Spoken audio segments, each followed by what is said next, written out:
एक नारा लगाया जाता है कि तानाशाह जब जब डरता है पुलिस को आगे करता है, एफआईआर करता है, डंडे चलाता है, डराता है, धमकाता है।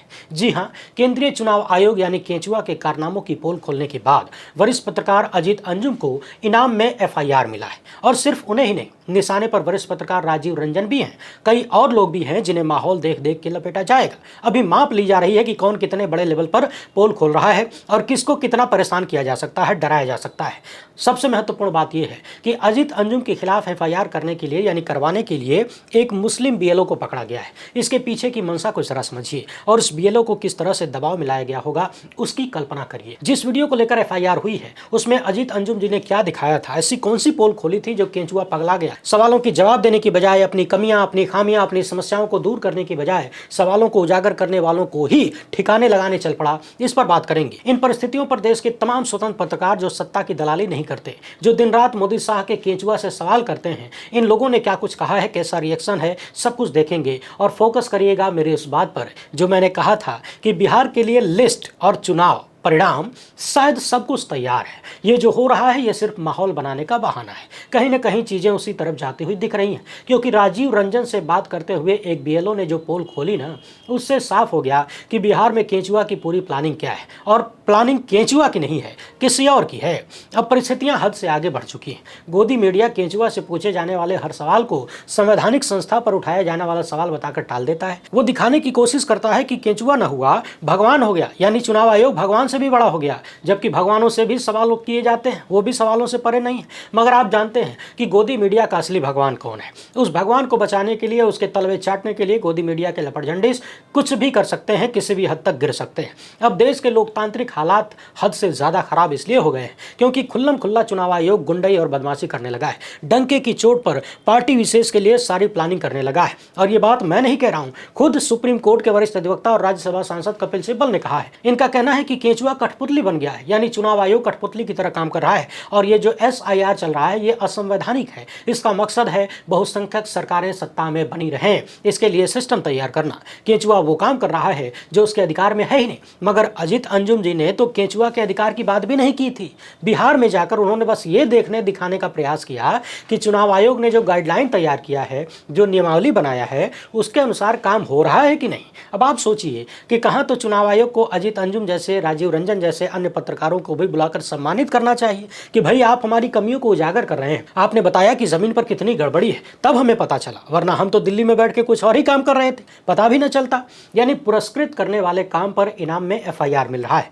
दरअसल हुआ ये कि बेगूसराय में अजीत अंजुम जी के खिलाफ एफआईआर हुई है। एप्लीकेशन में क्या कुछ लिखा है वो भी देखेंगे और दिखाएंगे। पहले ये जान लेते हैं कि उन्होंने अपनी वीडियो में क्या बताया था, क्या दिखाया था। अजीत अंजुम के अनुसार जो आधे अधूरे फॉर्म भरकर जमा हो रहे थे, कई में कॉलम खाली थे, फोन नंबर नहीं था, आधार नंबर नहीं था, एपिक नंबर नहीं था, आधा अधूरा फॉर्म भर के दे दिया गया, कई में फोटो तक नहीं लगी थी। और वहां खुद मौजूद लोगों ने, अन्य जो सरकारी कर्मचारी थे, उन्होंने भी स्वीकारा कि गलती है। इसके बाद जब अजीत अंजुम सब कुछ शूट करके निकलते हैं तो उन्हें कई अधिकारियों ने और कई अन्य लोगों ने भी फोन करके दबाव बनाया कि आप उस वीडियो को अपलोड मत करिएगा, डिलीट कर दीजिए। अजीत अंजुम का दावा है कि इन चीजों को देखकर ही एहसास हो गया था कि एफआईआर होगी, कुछ न कुछ तो होगा। वीडियो बनाने के बाद एक सरकारी कर्मचारी ने फोन करके कहा कि वीडियो डिलीट कर देंगे तो बढ़िया रहेगा, चुनाव आयोग का मामला है। 10 मिनट बाद किसी महिला एसडीएम ने फोन करके कहा कि डिलीट कर दीजिए। उसने फिर से फोन किया। चूंकि अजीत अंजुम बिहार के ही रहने वाले हैं तो उनके कई रिश्तेदारों और जानने वालों से भी फोन करवाया गया। बाद में एक प्रेस नोट में आयोग की तरफ से कहा गया कि अजीत अंजुम ने अपनी वीडियो में निजी दस्तावेज को उजागर किया। यानी सोचिए, जिस वक्त में देश के सबसे बड़े अस्पताल का डेटा चोरी हो जाता है, पता नहीं अब तक रिकवर हुआ कि नहीं, लोगों का आधार डेटा कौड़ियों के भाव बेचा जाता है, उस वक्त में ऐसा आरोप लगाकर एक पत्रकार पर दबाव बनाने की कोशिश हो रही है, एफआईआर हो रही है। इसके अलावा न्यूज 24 के पत्रकार राजीव रंजन, उन्होंने एक मुस्लिम बीएलओ से बातचीत किया है। इनके सामने बीएलओ ने पूरी पोल पट्टी खोल दी, बताया कि किस तरीके से, कितनी लापरवाही से ये सारे काम हो रहे हैं। और जैसी जैसी पोल बीएलओ खोल रहे थे उसे सुनकर ही उसी वीडियो में पत्रकार राजीव रंजन कहते हैं कि मामला आपके खिलाफ न चला जाए, आप पर एक्शन न हो जाए। सबसे छोटी कड़ी बीएलओ ही होती है, यानी सबसे नीचे आप ही काम कर रहे हैं। और जो सबसे कमजोर होता है लपेटा तो उसी को जाता है। और उनका शक, उनका संदेह बिल्कुल सच साबित हुआ। इस बीएलओ ने दावा किया था कि कि हमें ऑफिस से यह निर्देश दिया गया अधिकारियों द्वारा कि पब्लिक में जाने की जरूरत नहीं है, आप गांव में घूमिए मत, कमरे में बैठिए और खुद से सारे फॉर्म भरकर दे दीजिए, खुद ही साइन भी कर दीजिए। यानी केवल खाना पूर्ति, रिकॉर्ड मेंटेन होना चाहिए दिखाने के लिए कि देखिए इतना करोड़ फॉर्म जमा हो गया, उतना हो गया। उसमें डिटेल हो ना हो, दस्तावेज हो ना हो, जैसे तैसे फॉर्म भर के दे दीजिए, खुद से साइन भी कर दीजिए। अब जरा सोचिए, क्या ये किसी भी तरीके से वेरीफाई करने या वेरिफिकेशन करने का तरीका है? क्या आपको नहीं लगता कि कितने लोगों का वोट काटना है, किन किन लोगों को छांटना है, कौन वोट देगा कौन नहीं देगा, ये सारी व्यवस्था पहले ही की जा चुकी है। और ये जो किया जा रहा है ये केवल खाना पूर्ति है, ताकि लोगों को लगे कि वेरिफिकेशन करवाया गया। तमाम बीएलओ ऑन कैमरा कह रहे हैं कि जो काम 6 महीने में होना चाहिए वो 1 महीने में करने के लिए कहा दिया गया है। हमारे ऊपर बहुत प्रेशर है। पिछले दिनों इसी प्रेशर की वजह से एक अधिकारी ने इस्तीफा दे दिया। अब इन लोगों का कहना है कि हम कहां से करेंगे इतनी जल्दी में। चुनाव आयोग की गाइडलाइन थी कि हर बीएलओ 2 फॉर्म लेकर जाएगा, एक फॉर्म भरकर खुद रख लेगा और दूसरा पावती के रूप में पब्लिक को देगा। लेकिन अजीत अंजुम ने अपनी वीडियो में इस बात की पोल खोल दी और दर्जनों बीएलओ में से किसी ने भी ये बात नहीं स्वीकारी कि वो 2 फॉर्म लेकर जा रहे हैं। पब्लिक ने भी नहीं कहा कि उनको कोई पावती मिली है और किसी को पावती नहीं दे रहे। आप भी जानते हैं पावती नहीं देने का मतलब क्या है। कल को यदि आपका नाम कट गया तो आप कैसे साबित करेंगे कि आपने फॉर्म भरा था? कह दिया जाएगा कि आप तो फॉर्म नहीं भरे। पावती का मतलब तो यही होता है ना। मगर सवाल ये है कि क्या ये सारी बहानेबाजियां हैं? नियम खूब बढ़िया बना दो, पढ़ने लिखने में देखने में अच्छा लगे, बड़ा बड़ा बैनर लगवा के छपवा दो। उसी बैनर को पढ़ के, जो बैनर में चुनाव आयोग ने लिखा था उसी को पढ़ के अजीत अंजुम जाके कर्मचारियों से पूछ रहे थे कि जो लिखा है वो हो रहा है कि नहीं, तो सबने मना कर दिया। यानी बैनर में खूब बढ़िया बढ़िया लिख दो मगर पीछे से खेल करते रहो। अचानक से वोटर लिस्ट दे दी जाएगी, जिन लोगों का नाम कटा होगा वो अपना भटकते रहेंगे, तब तक चुनाव आ जाएगा, लोग चुनाव में व्यस्त हो जाएंगे, न जनता के पास समय होगा न विपक्ष के पास, और जिसको जैसा रिजल्ट चाहिए चुनाव में मिल जाएगा, जिसके लिए सारी प्लानिंग हो रही है। यानी सोचिए कि चुनाव आयोग की बात नहीं माने जाने की रिपोर्टिंग अजीत अंजुम ने की और गलतियां सुधारने की बजाय उन्हीं के खिलाफ एफआईआर हो गई। और एफआईआर कराने में भी षड्यंत्र देखिए। हम सबको पता है कि जितने भी स्वतंत्र पत्रकार हैं वो नागरिक अधिकारों के लिए आवाज उठाते हैं और जाहिर सी बात है ज्यादातर आवाज उन्हीं लोगों के लिए उठाई जाएगी जो प्रताड़ित होंगे, जो पीड़ित होंगे, जिन्हें बार बार डराने, धमकाने, परेशान करने की कोशिश की जाएगी। इस वक्त भारत में सबसे बड़ी अल्पसंख्यक आबादी मुसलमानों की है। उनके खिलाफ आए दिन सत्ता समर्थित लोग क्या क्या करते हैं हम सबको पता है। बिहार में भी वही माहौल बनाने की तैयारी है, वही कोशिश है। बार बार ये आरोप लगता है कि मुसलमानों को वोट डालने से रोका जाता है। हम सबको पता है कि ये आरोप क्यों लगते हैं और जब ऐसा कुछ होता है तो अजीत अंजुम जैसे हमारे जैसे तमाम पत्रकार आवाज उठाते हैं। तो शायद इसी बहाने से चुनकर मुस्लिम बीएलओ को दबाव में लेकर एफआईआर करवाई गई, उसके लिए एप्लीकेशन दी गई। अजीत अंजुम लिख रहे हैं कि बेगूसराय के एक मुस्लिम बीएलओ को मेरे खिलाफ मोहरा बनाया गया है। मेरे वीडियो में ऐसा कुछ नहीं है जो एफआईआर में कहा गया है। जनता खुद ही देखे। 40 मिनट के वीडियो में कई सवाल हैं जिनका जवाब चुनाव आयोग को देना चाहिए। मेरे वीडियो को पब्लिश होने से रोकने के लिए कई बार एसडीएम और बीडीओ के फोन आए, क्योंकि मैंने कैमरे में बहुत कुछ ऐसा कैद कर लिया था जो उनके लिए फजीहत की वजह बना। मैंने उनकी बात नहीं सुनी तो एक मुस्लिम बीएलओ को दबाव मिलाकर उनसे एफआईआर दर्ज करवा दी गई। एफआईआर के लिए जो एप्लीकेशन दी गई है जरा उसको देखिए। मोहम्मद अंसारुल्लाह नाम के बीएलओ ने एप्लीकेशन में लिखा है कि मैं गणना प्रपत्र प्रारूप को बीएलओ ऐप से डाउनलोड कर रहा था। लगभग सुबह 9:30 बजे यूट्यूबर अजीत अंजुम और उनके सहयोगी अनधिकृत रूप से सभागार में प्रवेश करके हमसे सवाल जवाब करने लगे। पूछने लगे कि आपके बूथ में कितने मतदाता हैं, कितनों को आपने प्रपत्र दिया, कितनों से वापस प्राप्त किया, आपके बूथ में कितने मुस्लिम मतदाता हैं, कितने मतदाताओं ने फॉर्म के साथ पेपर जमा किया। मैंने बताया कि मेरे बूथ में 1020 मतदाता हैं। मैंने सभी को फॉर्म बांट दिया, पुनः पेपर के साथ प्राप्त कर लिया। आगे लिखा गया है कि यूट्यूबर अजीत अंजुम का फोकस इस बात पर था कि मुस्लिम मतदाताओं को परेशान किया जा रहा है, जो कि सरासर गलत है। यहाँ मैं स्पष्ट कर दूं, उस वीडियो को मैंने भी देखा, लेकिन कहीं से भी ये बातें नहीं दिखी कि अजीत अंजुम किसी मुस्लिम मतदाताओं को परेशान करने की बात कह रहे हूं। एप्लीकेशन में लिखा गया है कि यूट्यूबर द्वारा 1 घंटा तक कार्य नहीं करने दिया गया, जिससे कार्य में काफी बाधा उत्पन्न हुई। अतः उनके खिलाफ, इनके सहयोगी के खिलाफ सरकारी कार्य में बाधा डालने तथा सांप्रदायिक द्वेष फैलाने से संबंधित सुसंगत धाराएं लगाते हुए एफआईआर दर्ज की जाए। इससे पहले जिला प्रशासन ने एक प्रेस नोट जारी किया था और कहा गया कि अजीत अंजुम के चैनल से एक वीडियो अपलोड किया गया है जो कि 45 मिनट 39 सेकंड का है। इस प्रेस नोट में कहा गया है कि इस वीडियो का अवलोकन करने से स्पष्ट है कि एक खास वर्ग के लोगों को चिन्हित कर उनका चुनाव संबंधित संवेदनशील वो निजी दस्तावेजों को सार्वजनिक करने का प्रयास कर रहे थे। समाज में भेदभाव और विद्वेष फैलाने की कोशिश की गई। इसके कारण अगर बलिया अनुमंडल क्षेत्र में कोई घटना घटती है तो उसकी पूरी जिम्मेदारी अजीत अंजुम और उनके सहयोगियों की होगी। सोचिए किस तरह की बात हो रही है।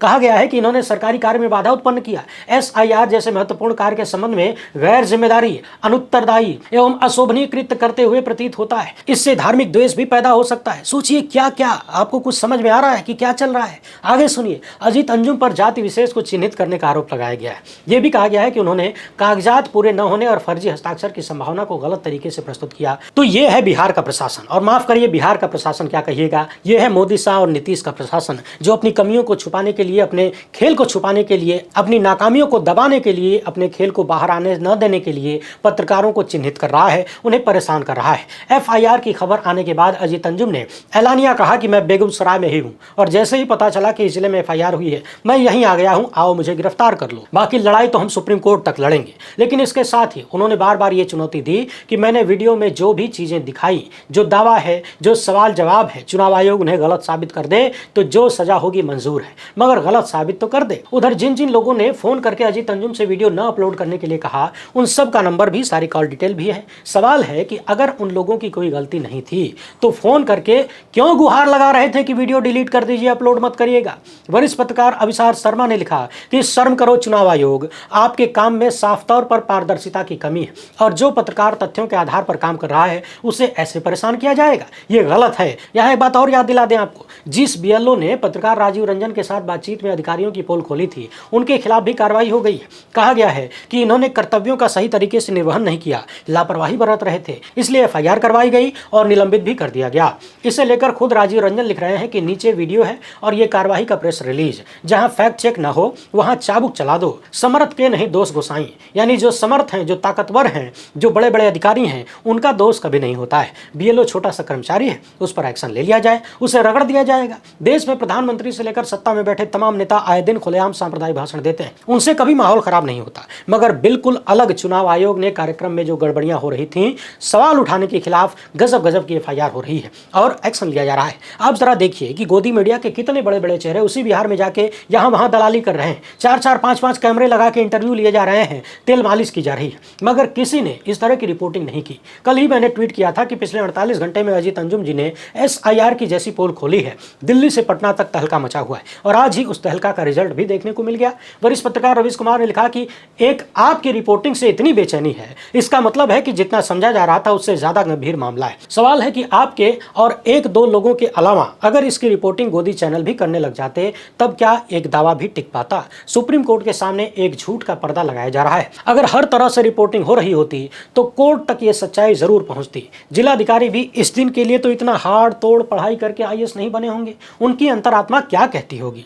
बस यही बता दें, भले काने में बता दें, उसी से संतोष हो जाएगा। अगले ट्वीट में रवीश कुमार लिखते हैं कि चुनाव आयोग का नाम एफआईआर आयोग कर देना चाहिए। विपक्ष को अब गांव-गांव जाना चाहिए और वोटरों से पूछना चाहिए कि उन्हें पावती रसीद मिली है, या फिर आयोग को अपने बोर्ड से हटवा देना चाहिए कि बीएलओ 2 फॉर्म लेकर जा रहे हैं। ये निर्देश जिसने दिया है और जिसने लिखवाया है एफआईआर, उनके खिलाफ होनी चाहिए। यानी जिस बोर्ड को पढ़ के, जिस नियमावली को पढ़ करके अजीत अंजुम उसको वेरीफाई करने गए थे, उसको हटाने की बात और उसको लिखने वाले के खिलाफ एफआईआर करने की बात रवीश कुमार लिख रहे हैं कि मेल समस्या तो वो है भाई, अगर उस नियम को मानना नहीं है तो तुमने लिखा क्यों?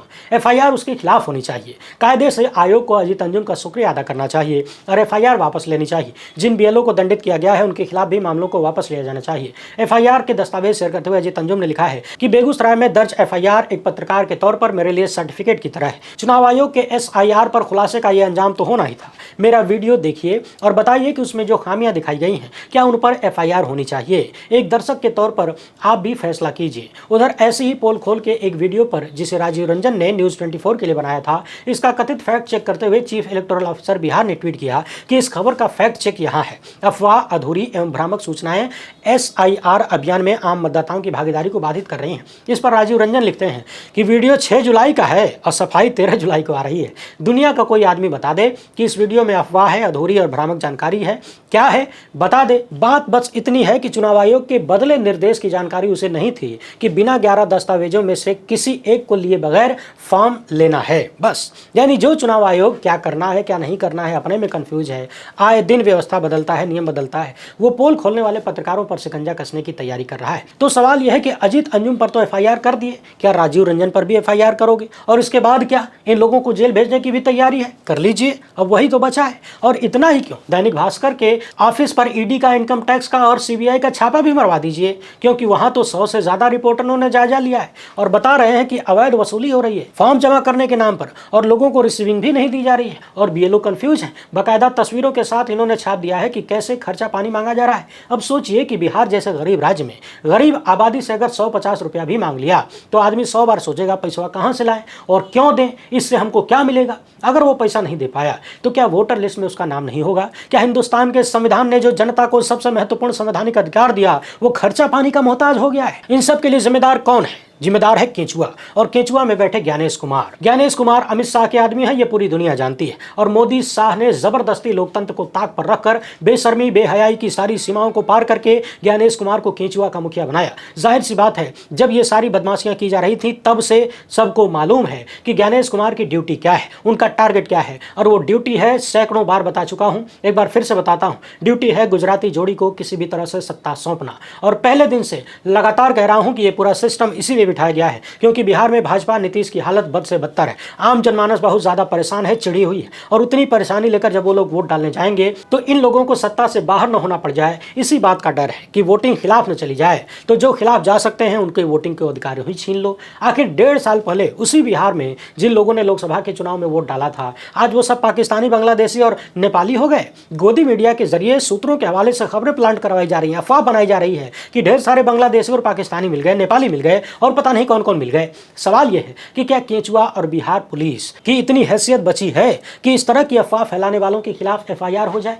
गोदी मीडिया तो दिन रात चला रहा है कि बिहार में ये मिल गया, वो मिल गया, ये विदेशी मिल गया। अभी सारा फॉर्म जमा भी नहीं हुआ, पता नहीं ऊपर वालों ने देखा कि नहीं। और इतनी आसानी से अगर घुसपैठियों को पकड़ा जा सकता था तो 11 साल से केंद्र की सत्ता में बैठकर गुजरात वाले और बिहार में 18 साल से बैठकर नीतीश और भाजपा वाले क्या कर रहे थे? कैसे इतने सारे विदेशी आ गए? क्या इन सवालों का जवाब किसी के पास है? सूत्रों के हवाले से खूब बड़ा बड़ा लिखा जा रहा है कि बांग्लादेश, नेपाल और म्यांमार के लोग घुस गए हैं, पकड़ा गए हैं। ये सूत्र कौन है? किसी को पता नहीं है। यानी सूत्रों के हवाले से इतनी भयंकर खबर चल सकती है, लेकिन ऑन ग्राउंड जब अजीत अंजुम और राजीव रंजन जैसे पत्रकार चुनाव आयोग के नियमों की धज्जियां उड़ते हुए दिखा रहे थे, लाइव दिखा रहे थे, तमाम सबूत सामने हैं, तो उससे तकलीफ है, वहां एफआईआर हो जाएगी। ये लोकतंत्र के लुटने का आखिरी चरण है।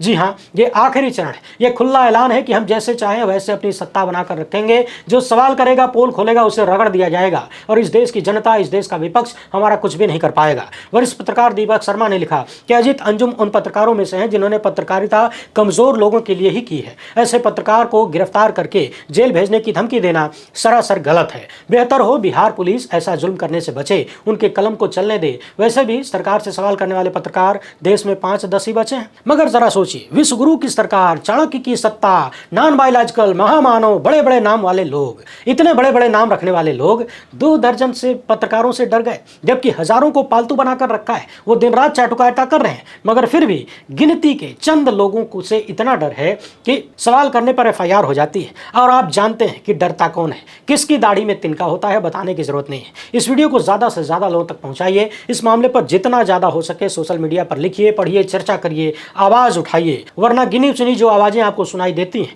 वो भी इसी तरह से खामोश कर दी जाएंगी। और मैंने पहले भी कहा था कि बिहार तो सिर्फ ट्रेलर है, बहुत जल्द पूरे भारत में यही कार्यक्रम लागू होगा। और शायद जो आशंका है कि हर विरोधी का वोट काट दिया जाएगा, वो होने में देर नहीं लगेगी। फिलहाल इतना ही। वीडियो पसंद आई हो तो ज़्यादा से ज़्यादा लोगों तक पहुँचाएं। पहली बार है तो चैनल को सब्सक्राइब कर लीजिए। हमसे जुड़ने के लिए बहुत बहुत धन्यवाद। जय हिंद।